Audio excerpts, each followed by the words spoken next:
saved. That's the methodology. But everyone keeps looking at its hand, or what technique does he use? Doesn't matter. The key to osteopathic understanding through Borthoff, through Goethe, is the deepening of experience. Making it deeper within yourselves. This is what scientists do. This is what people do. You call it emotion. Call it what you like. We're going to go over that again. It's not the finished act. Once you label something as techniques dictate an act of continuous finishing. One thing, second thing, third thing, fourth thing, this technique, that technique. These are finished. These are end products. They're not the thing in itself. You don't want to palpate motion. Oh God, don't say that, Walter. You don't want to palpate. Motion is seeing something. Once you sense something, it's too late. It's the end. Now, I went all the way to the back of the room to get this. What you're seeing here, not the pot, right, the plant, is the end. You come back in a few weeks, you will see the end again. Whatever you visualize is the end. In nature. This is not nature. This is on its way to death. That's when you're seeing it, as death. We're palpating the same way as well. So, it's too late. So we need to address these ideas, we need to do a bit of tidying up. We're going to look at the empirical, which means to reach knowledge by the senses alone, which makes no sense. It's senseless. Modern philosophy has separated us into empirical and rational. This is the biggest trap of all in philosophy. There's no such thing. We have to separate things to weaken us. Otherwise God wouldn't exist. Don't leave God out. Always involve God. Anything you see in science, go, where does God fit into this? That's when you find out what's going on. Okay, so the world we are acquainted with is not visible or palpable to the senses. This is the key thing. You can't palpate the patient with your senses. Borthoff knows this, Goethe knows this, I know this, you're going to know it in a minute. There is more to seeing than meets the eye. This is Lord Russell Hanson from a fantastic book called Patterns of Discovery from 1958. There is more to palpating than meets the hand. We have to recognise the non-sensory factor that moves sensory experience into cognitive or thinking perception. There is a non-sensory factor that we all ignore. Now, that in itself is a bit of a trap, because if I'm saying non-sensory, it means that they don't exist in the first place, and we're trying to undo something that someone else put into place. So, sensing, thinking, sensing or perceiving, that's the trap. There is no such thing. Those languages over centuries have separated us into this too. So I'm trying to not only put them back together again, but take the two words, get rid of them, and say you. That's it. No sensing, no thinking. You. This extra factor is you. By following a study with practical training, a person becomes acquainted with the principles to such fullness that he can do good work in all parts and feels no further effort will be required. He does his work well and feels so, because of his being master of his trade by practical experience and close observation to the study while an apprentice.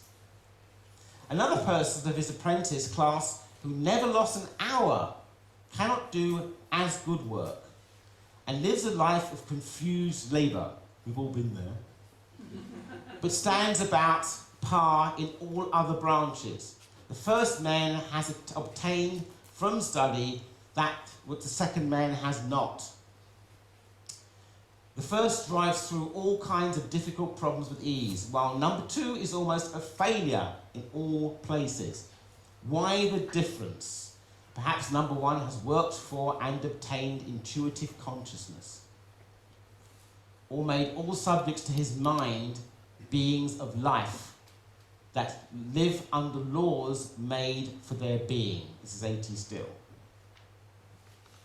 And that's the original document. Scanned. Intuitive consciousness. This is the key. It's a noun, and it means to see immediately, to see immediately. I'm going to hopefully got time to demonstrate this. You can learn this. It's not a problem. You have to go through. This is why it's a 3-day course. You go through this process. It's painful, but it's fun. I enjoy myself anyway. The ability to understand something instinctively. It began with Aristotle. He coined the first word for it, which was fantasia, which we now in English have with an F, which means fantasy. You see, science has done it again. Just a fantasy, because you're thinking for yourself. You know, you're a child. Oh, he's very good at a school report, but a bit of fantasy. He fantasises. She fantasises in class. This is the people we want. Not the ones who are told what to do. Anyway, Thomas Aquinas took this on in the 13th century, changed the word to intuition. Here, what people in the 19th and 20th century like to call intuition is brought back to its metaphysical foundation. That is, to the structure of living, organic being in which the whole is in each individual. The whole of life has its centre in the heart, which by means of common sense grasps countless things all at the same time. So intuition, cannot be taught in the abstract, but only from case to case. And this is therefore more an ability like the senses. It is something that cannot be learned because no demonstration from concepts can guide the application of rules. Now, this is a recent book. People are being osteopathic. Still was well ahead of his time, we know that. It was everybody else. Here's a classic reference to intuition. The intuitive mind is a sacred gift and the rational mind is a faithful servant. We have created a society that honours the servant who's forgotten the gift. Is the battery gone out? Can you hear me now? No. Hello, can you hear me now? So we've got it back to front.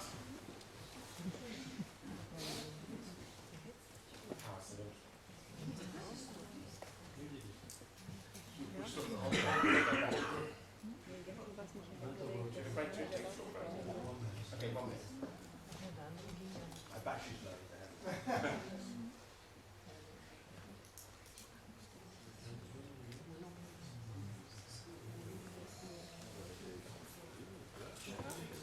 Okay? Jump in.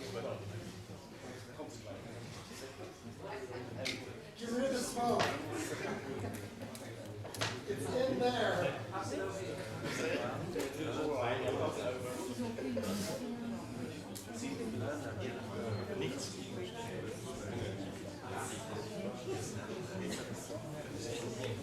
It's quite available. Sorry. Are we? Can you hear me?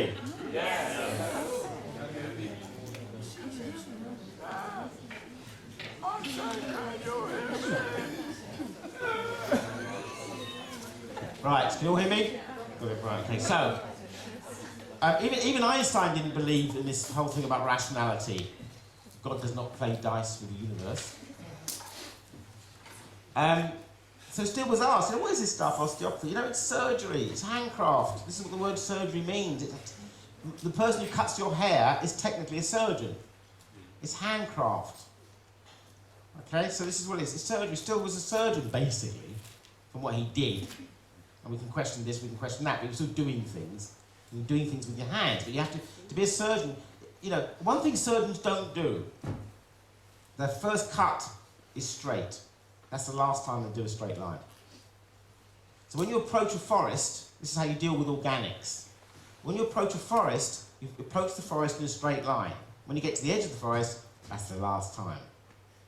There are no straight lines. If I ask you to run in a straight line through a forest as fast as you can, let's see how far you get. Anything to do with nature has no straight line, cannot be repeated. Even small straight lines, there are no straight lines. You're doing this, you're doing that. You know, and you have to be awake, number 2. So number 1, no straight lines. Number 2, you've got to be awake. Number 3, you do not impose on the forest your ideas about what's coming up next. Ain't gonna happen.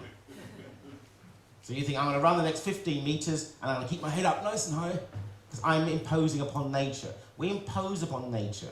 The reason why we do flexed extension or think about contraction expansion is because we're imposing on it. Because it's philosophically, it's dead. Involuntary motion, all dead. It's the Cartesian system. There should be no theory, which we're going to look at in a second.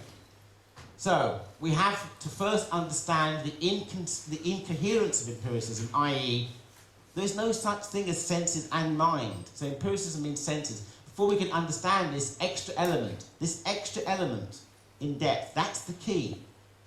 To have an osteopathic way of knowing. The word episteme, epistemology, to know. There is an osteopathic way. We want to know. But you can't know if you're using the Cartesian system because it has no facility for verification, only falsification. All the Cartesian system can tell you is what you don't know. And we're stuck in this system. We have to change the system. Modern philosophy empiricism, that's the senses, and common sense, interprets experience as sensory experience. This is where the mistake is made. It interprets all experience as your senses. That's not the case. Knowledge of the world comes through sensory experience. This is what they're telling us. Open your eyes and touch a patient with sensory organs, and impulses travel to the brain, into the consciousness, and we know something. This is false. I'm just going to run along quickly. Now, active attention, not intention, attention. When you're running through the forest, you have to have active attention, not passive attention, not preconceived ideas. Now, you run through the forest, you run, let's say 5 or 6 meters, you've made it, lovely. Now, you come out the forest, you then start at another point. Can you do the same run again? No. You cannot engage nature with any formal theory. It doesn't work. Right now, some of you will know or have seen what I'm going to show. Please try not to show you. It's very difficult not to speak when I show you what I'm going to show you. It's an image. Now, the key to the image is it demonstrates the difference between seeing something and knowing something. This image is going to split that in half for you. And then, when you stop doing that, when your philosophy runs out of steam, you will see something. You will then engage. You will see your senses working to start with, and then your perception will come into play. Some of you may have seen this before. Your senses are seeing blotches of black. So your senses are meaningless. Now I will say the word giraffe head, and you will now perceive. So your senses are useless without perception. The same works with the hands. Is everybody all right with that? Don't leave anybody behind. Okay, so the senses, the black marks don't change. The black mark, what changes is your perception. So, we'll see this in examples with the Gestalt in a minute, with a duck and a rabbit. The rest of the image is the same. You see things, but you do not perceive them. Change the perception behind the senses, and you see things differently. Much, much more differently. So I'm just going to run along a bit because of time. We've all seen that classic. Now I'm going to show you how to see it properly. It's not an illusion. It's dynamic. It's not an illusion. It's made an illusion because we don't trust our senses, apparently.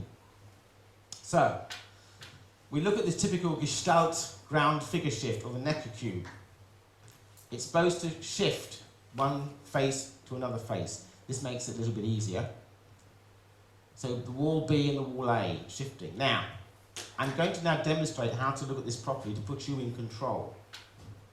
What you are not conscious of doing, which is what you do from the moment you wake up to the moment you go to bed, you're not conscious of using your senses on one hand and thinking the next. These are two, the blotching, the giraffe, the black spots, the giraffe. This is how you walk down the street. You may look at the cars, but you're thinking about breakfast. It's a constant process of movement all the time. So, we can jump between A and B. You get a little shift, then it disappears again. And then it shifts, And then it keeps doing that all the time. Now I'm going to put you in control. You are thinking one, but looking at the other. Look at A, think about B, and you will hold this cube open. Whoa. Thank you. Now, change that to A is my right hand and B is my left hand, and you will expand the patient. You don't look in the patient comes to you. I can make an ankle go from that size to that size. I can see what's wrong because I'm using this idea. This is also in William James's work. So you can get this all on the internet.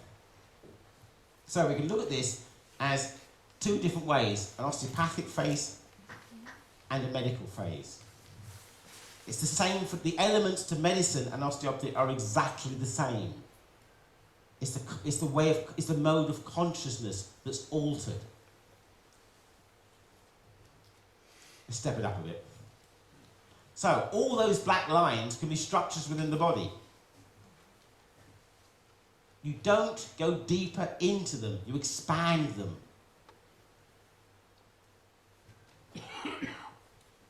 So, from a physiological point of view, there is no such thing as light. We've done that bit. Light does not enter the eye. So we're now understanding the basis between organic science and mechanical science, or Goethean science and Cartesian science. So I can make you do things, you see, because I understand now. You can feel an apple in your hand. You don't have to touch one. You can feel an apple in your hand. You don't have to touch it, because you're in charge of your experiences. I'm not putting you in charge. Modern science tells you this is an illusion. You can't feel an apple. You go, yes, I can. It's lovely. It's green. Yeah. This is why people with mental health issues are constantly flooding. They can't control their own personal experiences. But in fact, we're going through it every day. So William James says, a patient comes to you and they say, oh, look, I keep seeing a lighted candle in front of me. I'm having a hallucination. So William James says, look, that's not a problem. I can do the same. Look, candle, there you go. The problem is not that you see a candle, the problem is you don't see anything else. So, with the reductionism of modern science, we are only seeing a candle, and that's not healthy. So it's the same science that's trying to cure the mental health issues is the same science that's caused the problem in the first place. So, two styles of science. We've seen that we've got